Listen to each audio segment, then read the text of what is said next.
I mean, look at this monstrosity. I've never actually seen an 18.5-inch screen in person. You know, it's been a pretty good setup for me, but it's time for an upgrade. Welcome back, everyone. Today we are going to do something that I've been wanting to do for a couple years now, and that is, well, not a couple years, basically since the beginning of this year, and that is to upgrade my electronic package on my Ranger 520. I believe I did a video 2 years ago now where I went through this boat with you guys to show you that what I had on it to, I was going to compete in the Division 3 of the Bassmaster Opens, which we sucked that year. But it's time for a change up, I think. But because I'm still a family man with 4 kids, I'm still on a budget. So I wanted, but yeah, I'm still competitive to where I still got that competitive drive where I still want the best that I can get. And it's been a good, awesome setup. But there's been a few things that have just annoyed me a little bit with having 3 graphs up front. And for one, it's not about the power consumption, because I run really good impulse lithium batteries. But it's just this is just a cluster up here. If I don't have this graph here on the ram mount turned a certain ways, it hits and rubs up against the Ultrix, as you can see. And then it just, there's too much going on here. So I want to simplify it down. And we're going to accomplish that by upgrading to this guy right here. A Garmin 8612 XSV, but we saved a little money on this guy. Okay. Because we bought a refurbished unit.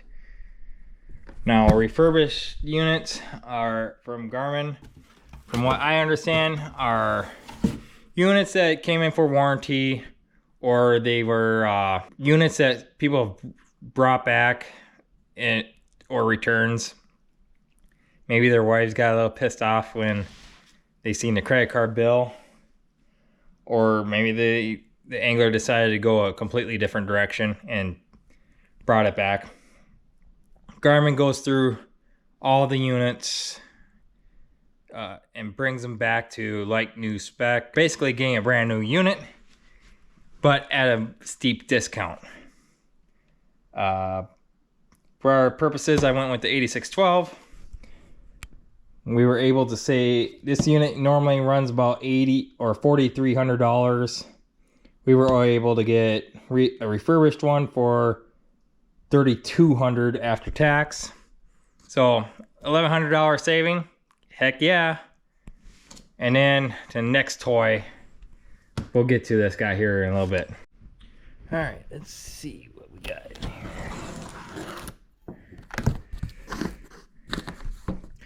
Now this is from Get Fish Marine. This is their Edge 19. And I got it. Let's see what we got here. So we got some hardware, some really cool decals, some operating quick guide. Hey, that's nice. A personalized letter from Michael. That's sweet. I'm gonna have to read that later. Power cord, HDMI cord, I assume. Yep, HDMI cord, and there should be a USB cord that goes with this. course, I opened it up backwards. Oh, Jesus, I'm actually going to have to... Oh, okay. I'm going to have to grab... Actually, use both hands to grab this monster. Holy smokes. Okay.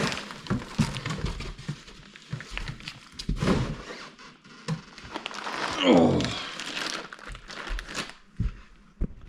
Okay, so first things first. This thing is really heavy. Not gonna lie. So we are definitely going to have to do some modifications to my electronic mount there in order to get this to beef it up for this thing. This thing is, oof, wow, that is heavy. Heavier than I thought it was gonna be. Wow, this thing is pretty awesome so far.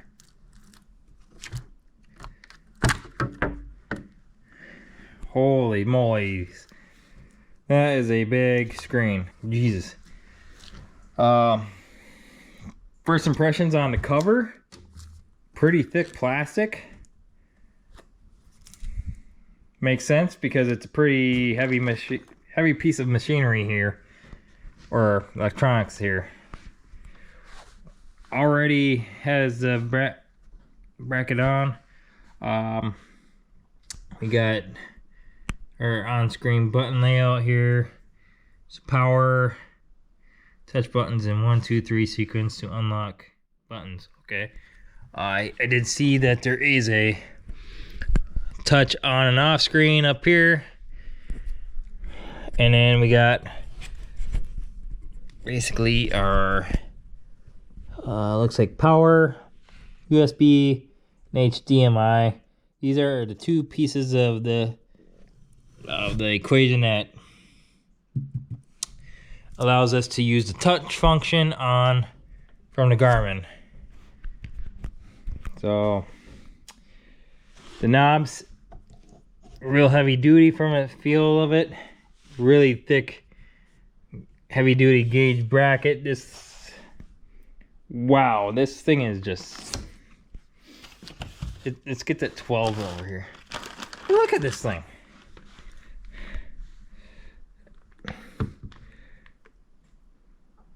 That thing is huge compared to the 12.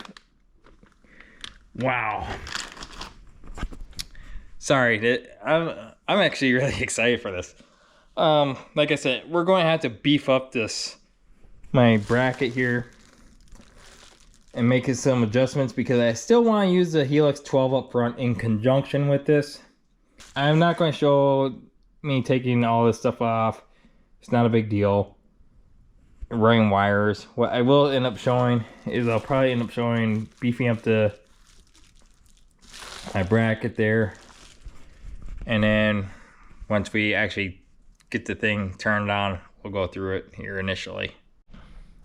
So before we get into the installation of our new Edge 19, let's take a quick look and see what units are actually compatible with this thing.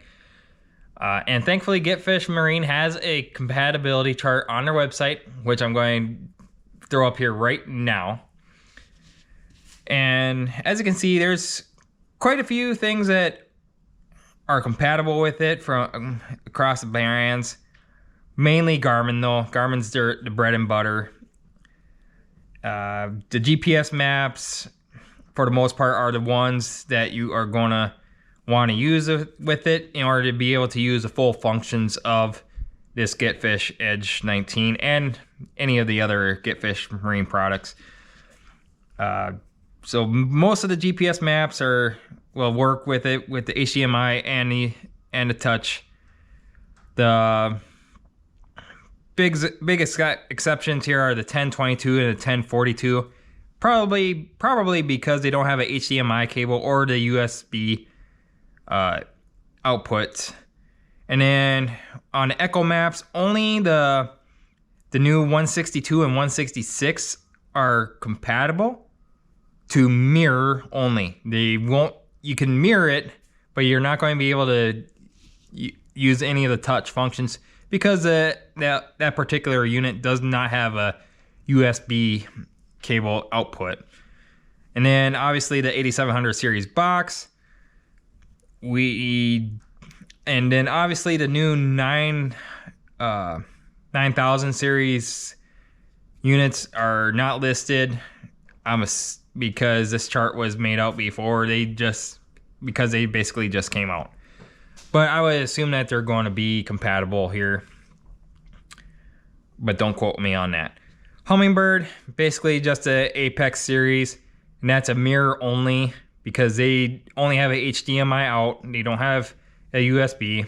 And then Lowrance, you actually need an additional module like the RMP Flex Connect for the HDMI compatibility. And then the HDS Pros require a special USB connection that they recommend you emailing them before purchasing it.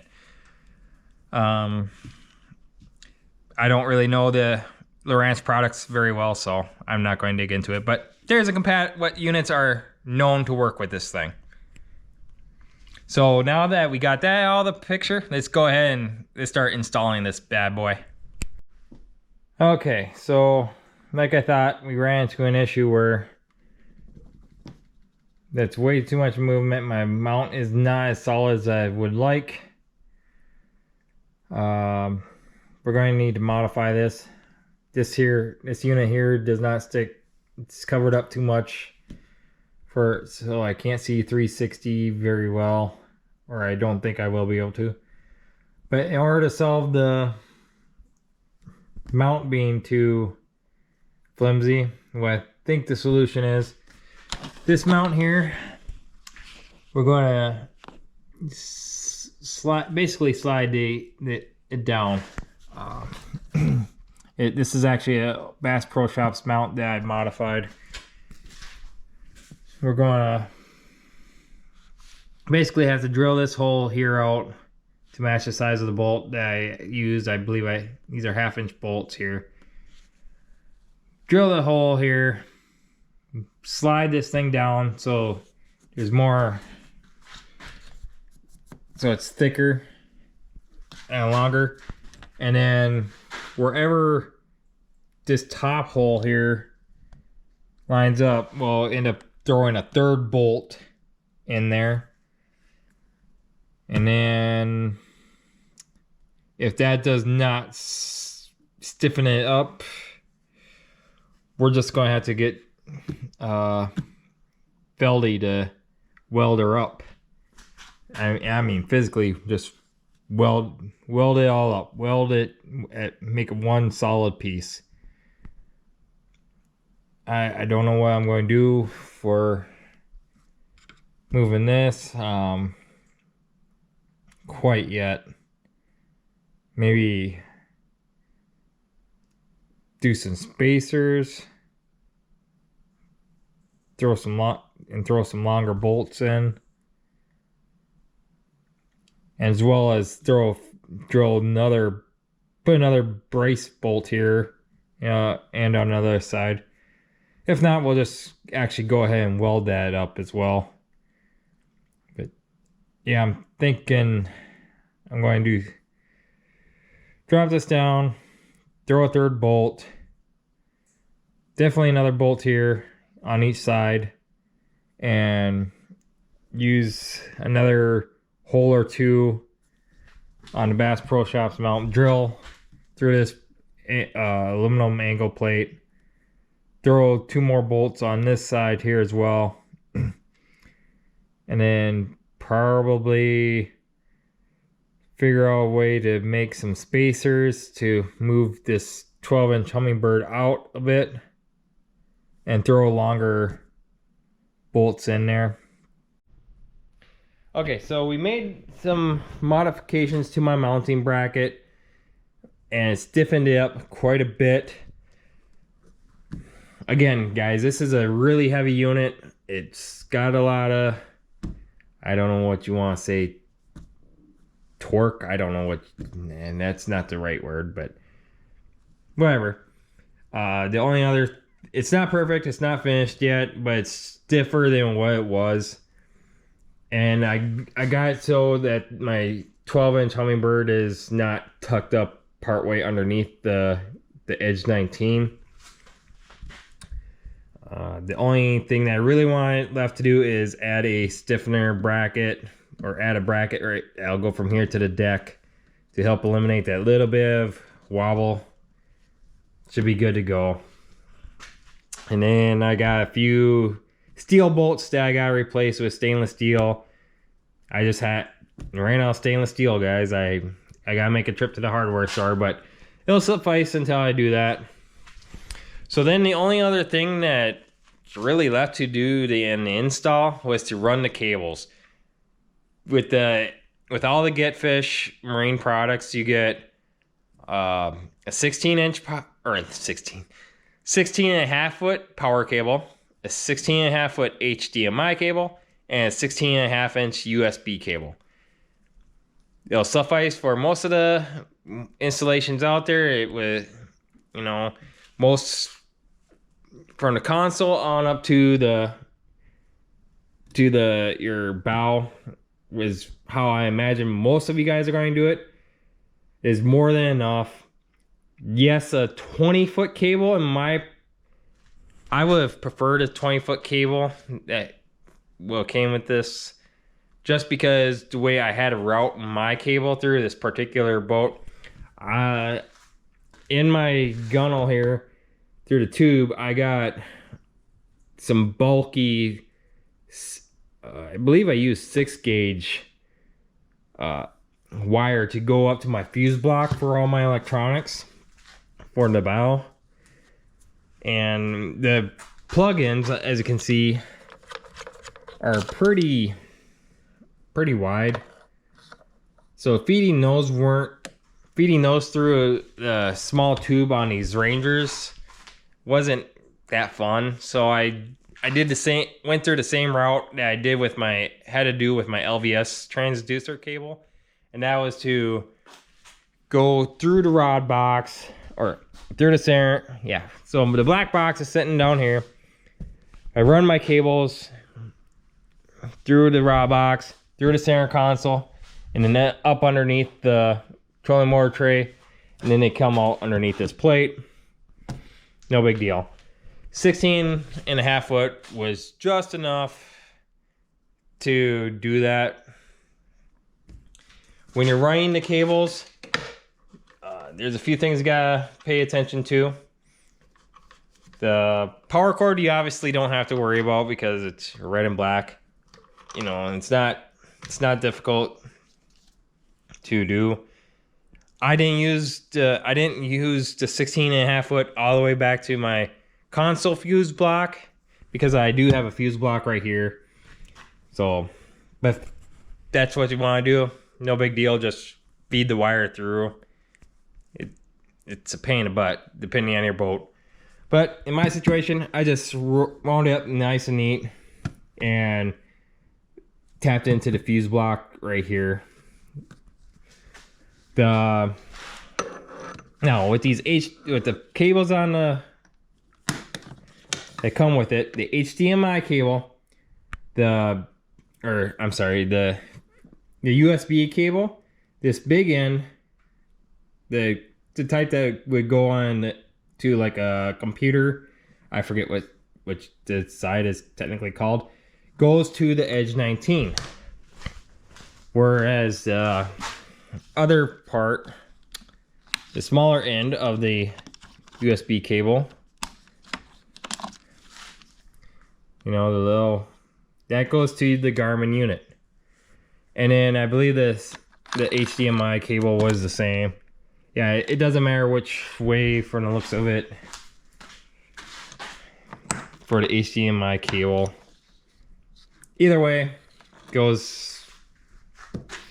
But the big deal is the USB cable. Make sure the big end goes to the Edge 19. The small end goes to the Garmin. Then you got your power cable, like we talked. The big thing here is